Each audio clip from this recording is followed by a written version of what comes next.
Hai Mams, selamat datang di Cerita Mam Enjo. Bersama saya, Lika Satvarini atau kalian boleh panggil saya Coach Lika. Pengalaman saya 20 tahun mengajar seputar pengembangan diri, table manners, dan etika akan saya bagikan untuk menyiapkan para Mams menyambut hari raya yang semakin dekat ini. Nggak kerasa ya, sebentar lagi akan banyak sekali hari raya yang hadir. Dalam waktu dekat kita akan merayakan hari raya Paskah. Dan nggak lama lagi juga sudah sampai nih ke hari raya Idul Fitri. Dimana kalau orang Indonesia nih, kita punya kebiasaan, yaitu saling berkunjung pada saat memasuki hari raya. Baik itu hari raya Paskah atau hari raya Idul Fitri.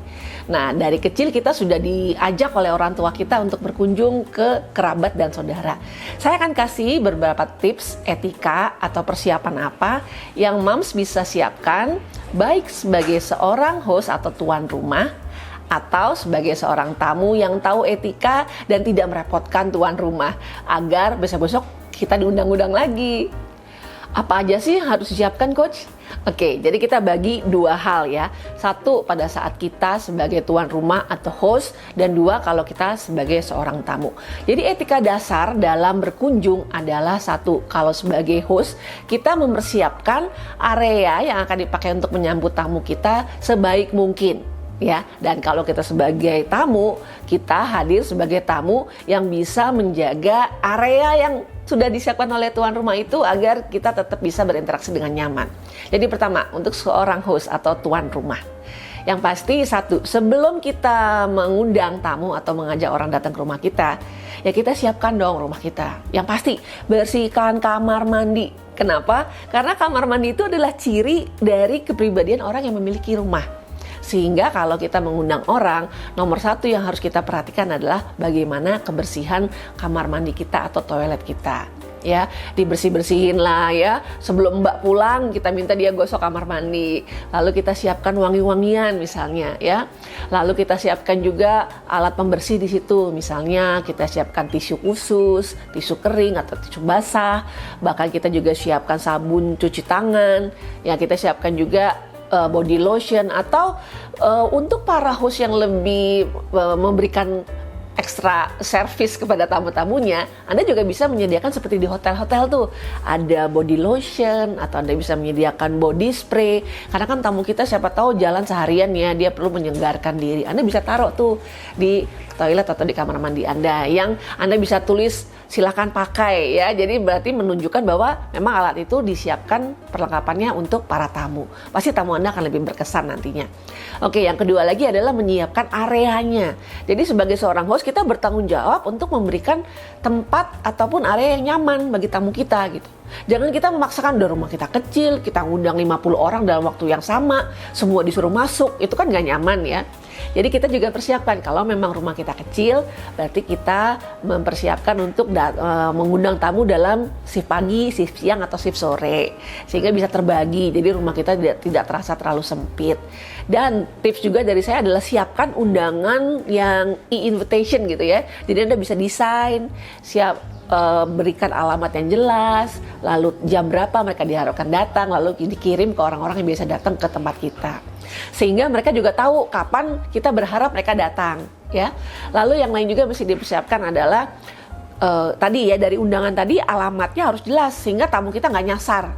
Dan kita memastikan tamu-tamu kita itu mendapatkan informasi yang tepat. Karena nggak jarang nih, kita ngundang orang, kita berharap semua orang tahu rumah kita. Yang ada kita malah merepotkan tamu kita karena kita tidak punya penjelasan arah yang tepat. Kan malah ngerepotin tamu, jadi malah dia jadi malas ke rumah kita besok-besok lagi. Jadi persiapan sebelum mereka datang adalah itu. Area yang bersih, area sajian yang juga sudah diatur, dan undangan yang jelas dengan alamat yang jelas. Lebih baik lagi kalau Anda bisa menyiapkan area penataan, misalnya makanan opening dessertnya di sini, lalu minuman di sebelah sini, makanan utama di sebelah sana, untuk menghindari mereka berkumpul di satu area sehingga mereka bisa berinteraksi atau bergerak dengan mudah nantinya sewaktu mereka hadir. Ya, itu persiapannya yang dilakukan sebelum mengundang. Nah, sebagai seorang host pada saat hari H-nya, apa yang harus dilakukan? Yang pasti hari H-nya kita harus bersih-bersih. Mungkin habis sholat Id Anda sapu-sapu lagi, pel-pel lagi area tamu Anda datang. Lalu persiapkan makanan-makanannya, apakah sudah cukup, sesuaikan dengan orang yang Anda undang gitu ya. Lalu Anda persiapkan itu. Dan kalau bisa saat tamu pertama datang tuh Anda sudah siap ya, sudah dalam keadaan siap menerima tamu. Jangan datang masih rorolan gitu ya, atau bahkan masih pakai jas mandi karena Anda baru selesai mandi pulang dari sholat gitu ya. Jadi pastikan Anda sudah hadir dengan kondisi siap menyambut tamu. Dan setelah tamu datang, etikanya adalah Anda menyambut di depan. Jadi bukan yang nunggu, masuk gitu ya. Etika yang sopan adalah pada saat Anda bilang, oh ada tamu nih di depan. Anda sebagai host, tuan rumah, etikanya Anda datang ke depan, menyambut di ruang tamu, di pintu depan, dan mempersilahkan mereka masuk. Ya, itu adalah etikanya. Dan kita juga bantu, misalnya kalau Anda suami istri gitu ya, Anda menyambut tamu, si bapak bisa memberi arahan kepada tamu parkirnya di mana. Karena kadang-kadang kan tamu kita juga bingung. Dia nggak tahu mau parkir di mana, malah jadi kikuk gitu ya. Jadi tuan rumah pun juga kalau bisa punya kepekaan untuk membantu tamunya mencari ruang tempat parkir mobilnya. Jadi nggak ngerepotin dia gitu. Selama jamuan, yang teman-teman harus perhatikan juga sebagai host adalah memperhatikan atau mempersilahkan tamu-tamu kita untuk duduk ya, di mana mereka duduk, lalu mempersilahkan untuk mereka minum atau makan. Kalau areanya terpisah dari tempat duduk dia, kita arahkan ke tempatnya. Jadi buatlah tamu kita merasa diterima dan punya privilege untuk boleh ngambil kapan. Karena kadang-kadang ya kita suka sungkan nggak sih kalau datang kita duduk diem gitu ya, nggak dipersilakan makan, nggak dipersilakan minum sama hostnya. Kita jadi bingung nih, mana yang boleh diambil, mana yang enggak. Jadi Anda sebagai tuan rumah lah yang berkepentingan di sini, dan Anda lah yang berperan lebih aktif untuk memberi instruksi. Silakan diminum, oh makanan sebelah sana, ada yang mau ke toilet, silakan nih toiletnya sebelah sini. Ya, jadi berikan informasi kepada tamu kita apa yang kita harapkan dan mereka bisa melakukan apa sehingga mereka nggak bingung gitu. Dan itu akan memudahkan mereka dalam berinteraksi selanjutnya.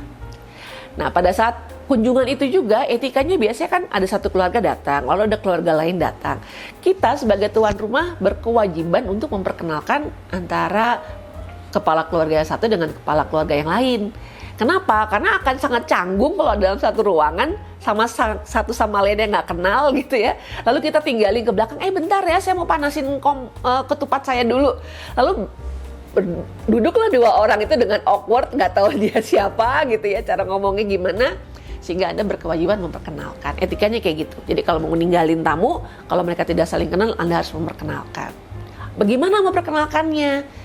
Ceritakanlah hal-hal yang menarik tentang orang satu sama lain itu. Misalnya, kenalkan ini Desi. Kak Desi itu seorang guru olahraga, dia ahli di yoga, ahli di olahraga ini gitu.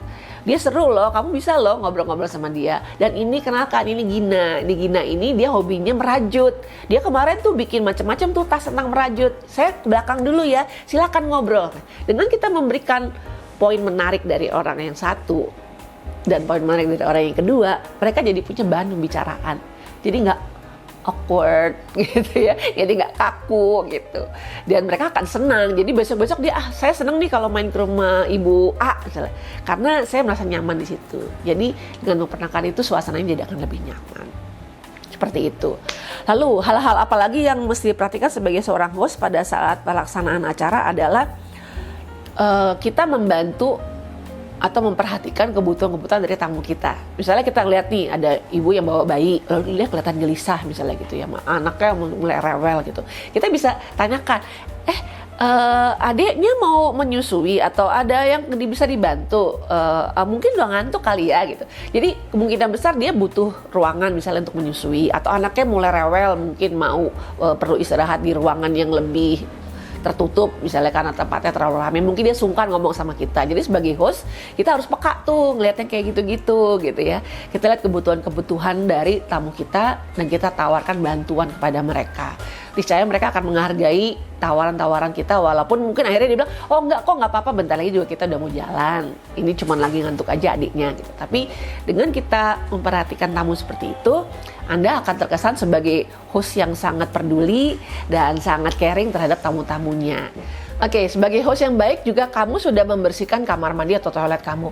Tapi perhatikan selama acara itu apakah masih tetap bersih, apakah tisunya masih ada atau enggak, ya apakah perlu dibersihkan lagi, ya perhatikan itu karena kan tidak nyaman bagi orang yang datang di sore hari atau siang hari datang ke kamar mandi yang kita udah siapkan dari pagi, kita yakin itu ciamik tapi ternyata keadaannya banyak tisu-tisu bekas atau tisu ternyata sudah habis atau keadaannya becek karena anak sebelumnya itu main semprotan air gitu. Jadi perhatikan.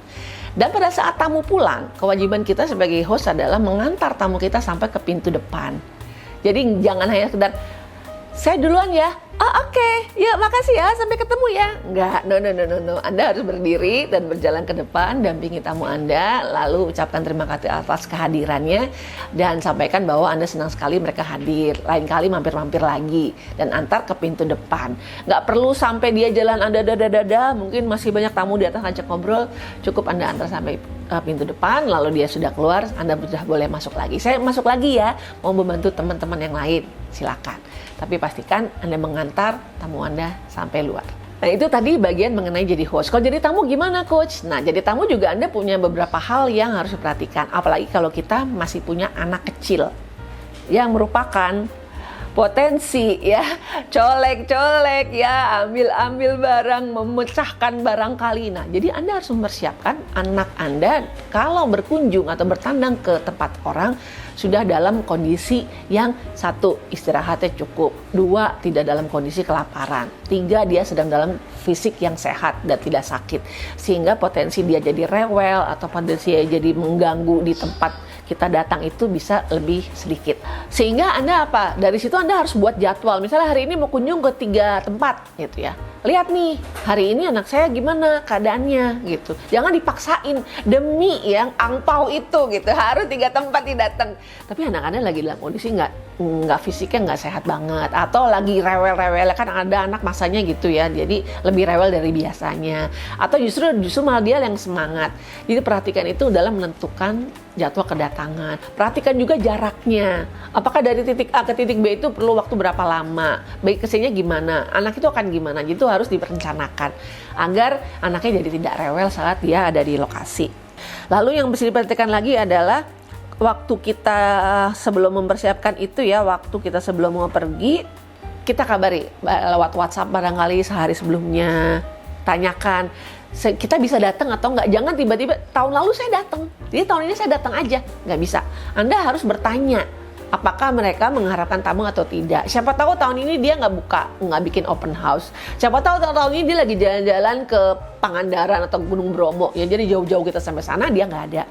Konfirmasi ke tuan rumah bahwa kita mau datang dan kasih kabar kira-kira kita datang jam berapa. Itu etikanya. Jangan langsung datang aja ya. Sesuaikan juga dengan jam dia. Jangan Anda mentang-mentang oh dia ini open house 24 jam lalu Anda datang jam orang tidur gitu ya. Jam orang-orang istirahat gitu.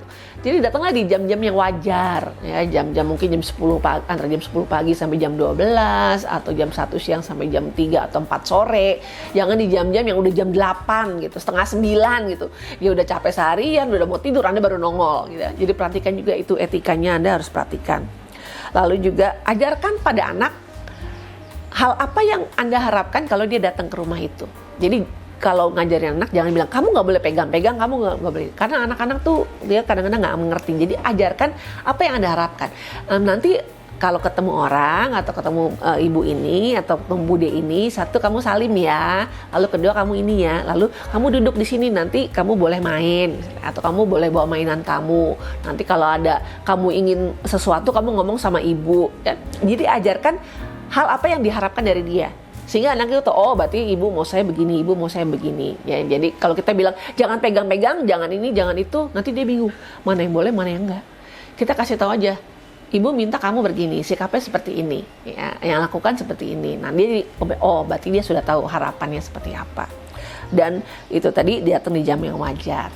Nah waktu datang ya, perhatikan nih, kalau memang anak-anak kita masih sangat kecil, ya tanggung jawab kita adalah memperhatikan, jadi Baywatch-nya dia, jadi satpamnya dia, perhatikan dia mau pegang apa, lalu dia kemana, karena kalau sesuatu yang terjadi adalah tanggung jawab kita sebagai orang tua. Kalau anak sudah lebih besar, kita bisa lebih percaya sama dia, bilang kan kita sudah nyatakan apa yang kita harapkan, kita bisa cukup awasi aja. Tapi Anda tetap bertanggung jawab terhadap apa yang anak Anda lakukan. ya. Satu yang mesti penting adalah jangan pegang apapun itu dimulai dari orang tuanya ya. Anak akan ngikutin apa yang kita lakukan. Jadi etikanya kalau dia ingin anak kita pegang-pegang, ya kita juga jangan pegang-pegang waktu datang ke rumah orang. Jadi anak tidak mengikuti apa yang kita lakukan. Yang lain mesti diperhatikan juga adalah pada saat makan. Jaga kebersihan area makan kita. Jangan sampai tumpah, apalagi kalau lebaran kan ada ketupat, ada opor gitu ya, sambal goreng, bisa kena sofanya, padahal sofanya itu kulit baru dia gosok gitu ya. Kalau anak-anak kecil juga kayak gitu. Perhatikan waktu dia mau makan, area ini apakah aman atau enggak nih kalau dia makan di situ, atau Anda yang suapin agar nggak jadi kotor. Karena kalaupun dia jadi tumpah atau apa, tanggung jawab kita juga membersihkan gitu ya, untuk membantulah tuan rumah agar menjaga kebersihan rumahnya. Nah, topik yang penting juga nih kalau di hari raya, topik pembicaraan. Yang pasti hindarilah pembicaraan yang sensitif. Ya, hal-hal hubungan dengan politik, agama, sara itu no. Lebih baik Anda bicarakan di lain waktu aja. Karena ini saatnya silaturahmi. Itu sih yang harus diperhatikan sebagai seorang host. Waktu pulang juga ya minta izin pada tuan rumah. Kalau ada orang yang paling tua di situ, cukup ke orang yang paling tua. Nggak usah suruh anak salamin semua orang di situ. Misalnya ada 30 orang, Anda suruh anak Anda salamin semua. Nggak usah. Etikanya Anda hanya perlu pamit kepada tuan rumah atau ada orang yang dituakan di situ. Ya, cukup pada mereka aja. Ajak anak Anda ikutan, lalu bilang, salim ya, minta kita mau pulang dengan tuan rumah dan orang yang dituakan di situ. Yang lainnya nggak usah, kita tidak berkewajiban untuk pamit kepada semua orang. Ya, jadi itu sudah cukup lalu Anda meninggalkan tempat. Yang pasti di lain kali setelah Anda selesai atau besok-besoknya boleh kirimkan WhatsApp. Terima kasih ya, senang banget kemarin makanannya enak, kepada tuan rumah agar tuan rumah juga merasa senang gitu. Ya, jadi seperti itu. Oh ya, yang penting juga ini, cek barang-barang Anda jangan sampai ketinggalan.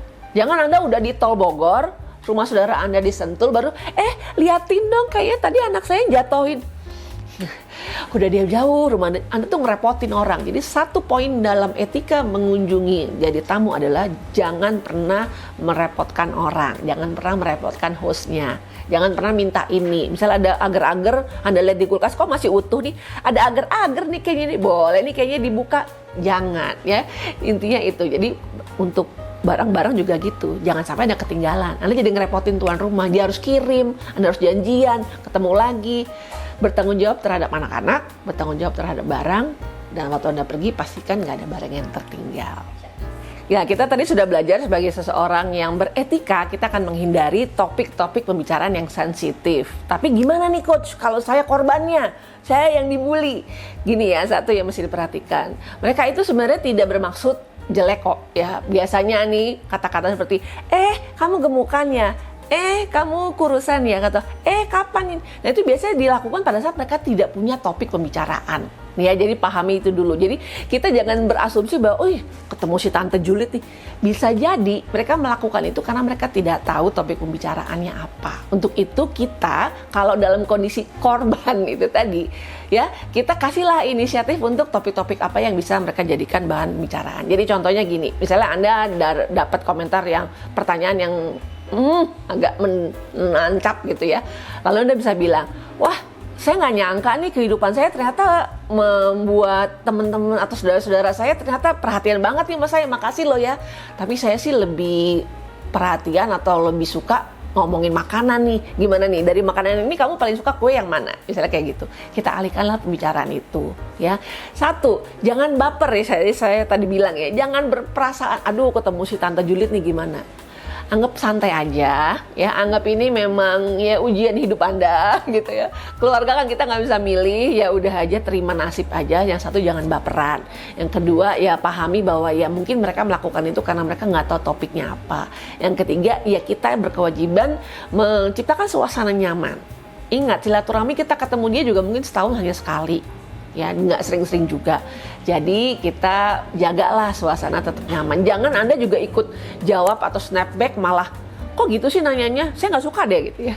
Karena jadi menciptakan rasa tidak nyaman. Kalaupun Anda merasa tidak nyaman atas pertanyaan dia, Anda bisa bilang, memang ya, mungkin ini jadi pertanyaan untuk saudara-saudara semua. Tapi saya lagi nggak mau ngomongin ini, boleh nggak? Gitu.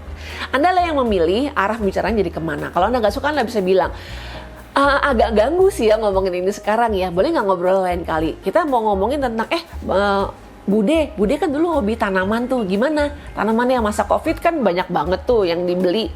Masih hidup nggak nih sekarang tanaman-tanamannya? Masih hobi tanaman nggak? Atau Bude udah punya hobi yang lain? Selalu arahkan ke hal-hal yang positif yang bisa mereka bicarakan. Jadi kalau memang itu terjadi, biasanya dengan mereka akan sadar bahwa kita nggak mau ngebahas itu, dan dengan memberikan topik baru mereka jadi ada bahan pembicaraan baru gitu. Tapi kalau kita marah, kita julitin dia, yang ada kita malah diomongin di belakang. Anda yang akan jadi topik pembicaraan baru berikutnya. Jadi hindari hal itu ya, berikanlah suasana nyaman, tenang aja, jangan terlalu dipikirin, dan bantu mereka untuk bisa recover. Kadang-kadang mereka juga jadi canggung ya, jadi sadar, aduh saya salah ngomong nih. Ya, semoga obrolan saya tadi bermanfaat untuk menyambut hari raya teman-teman dan para mom sekalian. Saya Lika Satvarini, professional trainer and coach, dan Anda sedang menyaksikan Cerita Mom and Jo. Sampai ketemu.